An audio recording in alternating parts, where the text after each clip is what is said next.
Good morning students. Class 11th chapter हमारा है locomotion and movement. Locomotion and movement में हमने लास्ट हमारा जो टॉपिक था हमारा वो था बेटा लोकोमोशन इन ह्यूमंस, वो कंप्लीट किया था हमने। नेक्स्ट डिटेल्ड स्ट्रक्चर, फिर उसके बाद जो हमने स्टार्ट किया टाइप्स ऑफ मसल्स, तो उसमें हमने पढ़ा स्केलेटल मसल्स, स्ट्राइडेड मसल्स और स्ट्राइप्ड मसल्स। सेकंड जो कैटेगरी या ग्रुप था जो मसल्स का वो था अनस्ट्राइडेड और स्मूथ मसल्स और अनस्ट्राइप्ड मसल्स, जिनको इनवॉलंटरी मसल्स भी कहा जाता था। लास्ट हमारा जो ग्रुप था मसल्स का या टाइप्स ऑफ मसल्स की जो कैटेगरी थी वो था थर्ड था कार्डियक मसल्स। इन सब के बारे में हमने पढ़ लिया था कि ये जो हिस्से बने हुए होते हैं, कैसे जो है क्या क्या चीजें इनके अंदर पाई जाती हैं, कहाँ पे ये पाए जाते हैं, ये मसल्स जो है कहाँ पाए जाते हैं और क्या फंक्शन इनका है। नेक्स्ट हमारा आता है, नेक्स्ट जो टॉपिक आता है वो है बेटा detailed structure of skeletal muscles. Skeletal muscles का डिटेल्ड स्ट्रक्चर इस चैप्टर के अंदर जो है बेटा स्केलेटल मसल्स का ही डिटेल्ड स्ट्रक्चर हमें पढ़ना है।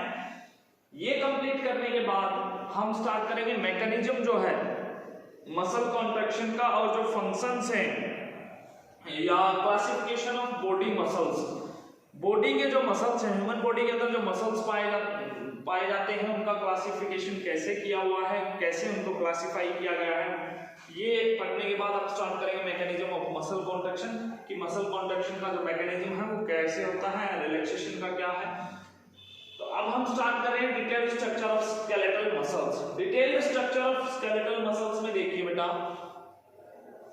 these muscle fiber contain numerous mitochondria and glycogen granules for the supply of adequate energy। तो कौन से मसल फाइबर्स को, स्केलेटल मसल फाइबर्स के अंदर बहुत सारे माइटोकॉन्ड्रिया पाए जाते हैं और ग्लाइकोजन पाया जाता है। क्या फंक्शन करता है mitochondria? Power house of the cell कहलाता है, ठीक है। तो these muscle fibers contain numerous mitochondria, in muscle fibres के अंदर बहुत सारे माइटोकॉन्ड्रिया पाए जाते हैं और ग्लाइकोजन ग्रैन्यूल्स पाए जाते हैं जो क्या सप्लाई करते हैं स्केलेटल मसल्स को एडिक्वेट अमाउंट में एनर्जी सप्लाई करते हैं। इसके नेक्स्ट जो थिंग या नेक्स्ट पॉइंट इसके अंदर जो बताया है कि the myofibrils of striated muscle fibre show alternating dark and light cross bands. जो मायोफाइब्रिल्स हम देखेंगे, जो स्ट्रक्चर ऑफ स्ट्राइडेड मसल्स का जो इंटरनल स्ट्रक्चर है उसके अंदर देखेंगे तो मायोफाइब्रिल्स के अंदर कहता है अल्टरनेटिंग डार्क और लाइट क्रॉस बैंड्स जो है पाए जाते हैं, जो हम देखते हैं। और अल्टरनेटिंग डार्क और लाइट और डार्क क्रॉस बैंड्स के कारण ही इनका नाम जो है क्या पड़ा, stripes and hence the name of the muscles. इन जो अल्टरनेटिंग जो क्रॉस बैंड्स पाए जाएंगे लाइट और डार्क, इन्हीं के कारण क्या बने, स्ट्राइएशंस बने या स्ट्रिप्स बनी, ठीक है। स्ट्राइप्स जिनको हम बोलते हैं ये बनी इनके क्रॉस बैंड के अंदर और इसी से इनका नाम क्या पड़ा स्केलेटल मसल्स का, स्ट्राइडेड मसल्स और स्ट्राइप्ड मसल्स, ठीक है। नेक्स्ट आता है the dark bands are called anisotropic और ए बैंड्स। जो डार्क बैंड्स हैं इनके अंदर, ये देखिए मैंने यहाँ जो स्ट्रक्चर बनाया है इसके अंदर शो भी किया है कि ये जो डार्क बैंड्स हैं इनको क्या कहा जाता है, एनाइसोट्रोपिक या फिर ए बैंड्स कहा जाता है, ठीक है। डार्क बैंड्स को क्या कहा जाता है, एनाइसोट्रोपिक और A bands. And each A band has at its middle a light zone termed Hensen's line. और कहता है इसके बीच में ये वाला जो पार्ट मैंने दिखाया है, इन डार्क बैंड्स के बीच में जो खाली जगह जो पाई जाती है, ईच ए बैंड एनाइसोट्रोपिक जो बैंड होता है at its middle a light zone termed Hensen's line. इस लाइट जोन को, ये वाली जो लाइट जोन है, ये जो आपको खाली जगह दिखाई दे रही है इन बैंड्स के बीच में, इसको हेंसन्स लाइन या फिर एच जोन कहा जाता है, जो मैंने आपको यहाँ पे मेंशन करके दिखाया है। नेक्स्ट आता है the light bands are called isotropic और आई बैंड्स।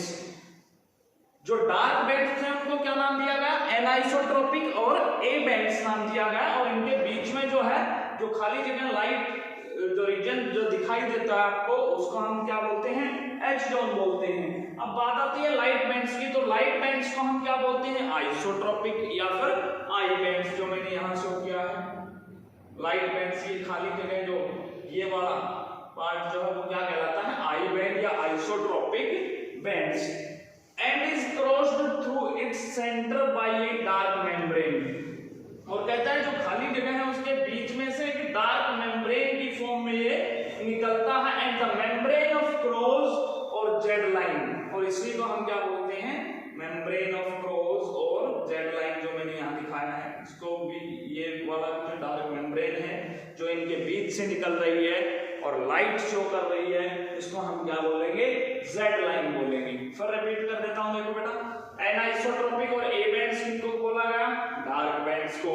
डार्क बैंड्स के बीच में जो जगह खाली या लाइट हमें दिखाई दे रही है, ये लाइट रीजन जो दिखाई दे रहा है, इसको हमने क्या नाम दिया, एच जोन, ठीक है, या फिर हैंसेल्स लाइन इसको बोलते हैं।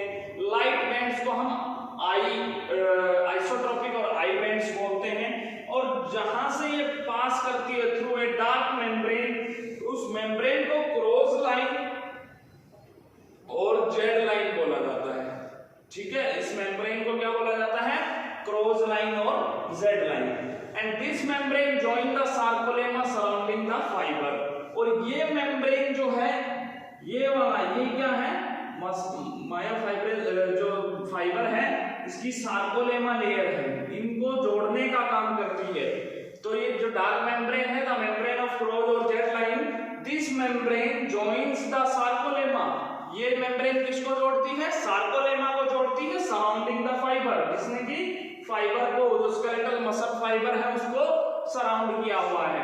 इट होल्ड्स द, नेक्स्ट आता है, it holds the myofibrils together, in myofibrils को होल्ड करके रखती है एक साथ, and carry the signal for the contraction of fibrils.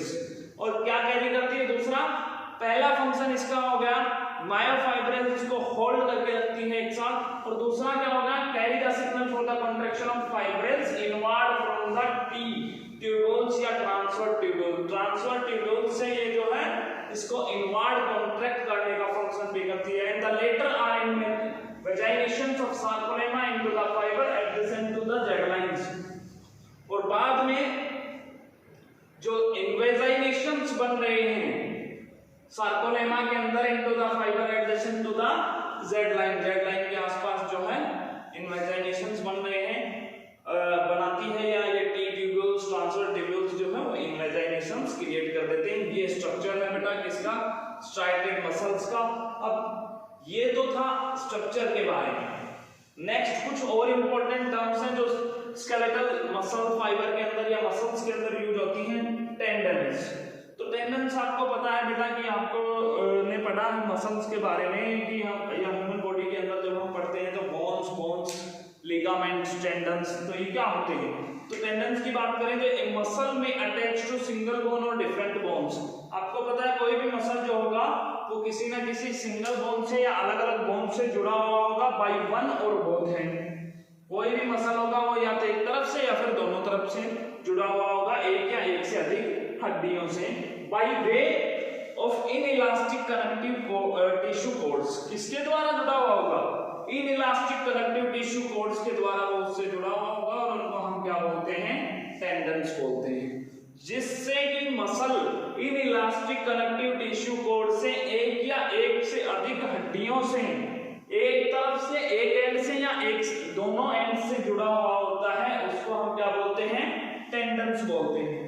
Next आते हैं इसके अंदर term tetanus, clostridium tetani disease में भी जो है टेटनस आता है, लेकिन ये वो टेटनस नहीं है, यहाँ ये जो है मसल्स के केस में यूज हो रहा है। तो the continue state of contraction, muscles की कंटिन्यू स्टेट ऑफ कॉन्ट्रैक्शन क्या कहलाती है, टेटनस कहलाती है। The continue state of contraction of muscles is known as tetanus. Next आता है मसल टोन। मसल टोन क्या होती है, नेक्स्ट जो टर्म दी हुई है, द स्टेट ऑफ सस्टेन्ड और पार्शियल कॉन्ट्रैक्शन। कहता है वो स्टेट जिसमें सस्टेन्ड पार्शियल कॉन्ट्रैक्शन होता है, कुछ समय के लिए, या पार्शियली हाफ कॉन्ट्रैक्शन होता है, उसको हम क्या बोलते हैं, मसल टोनस भी बोल देते हैं और मसल टोन भी बोल सकते हैं। And it is essential to maintain the posture of body, या इसको माइल्ड पार्शियल टेटनस भी माइल्ड टेटनस भी बोला जा सकता है। और ये जरूरी क्यों होता है मसल टोन, पार्शियल जो कॉन्ट्रैक्शन होता है मसल्स का वो क्यों जरूरी होता है, for the maintenance of the posture of body, ताकि जो है बॉडी पोस्चर जो है मेंटेन रह सके। तो ये क्या कहलाता है, मसल टोन कहलाता है। तो आज के लिए इतना ही बेटा, कल हम जो है फंक्शंस जो है क्लासिफिकेशन ऑफ बॉडी मसल्स के बारे में पढ़ेंगे और उसके बाद जो mechanism of muscle contraction start करेंगे। आज के लिए इतना ही। Thank you and have a nice day.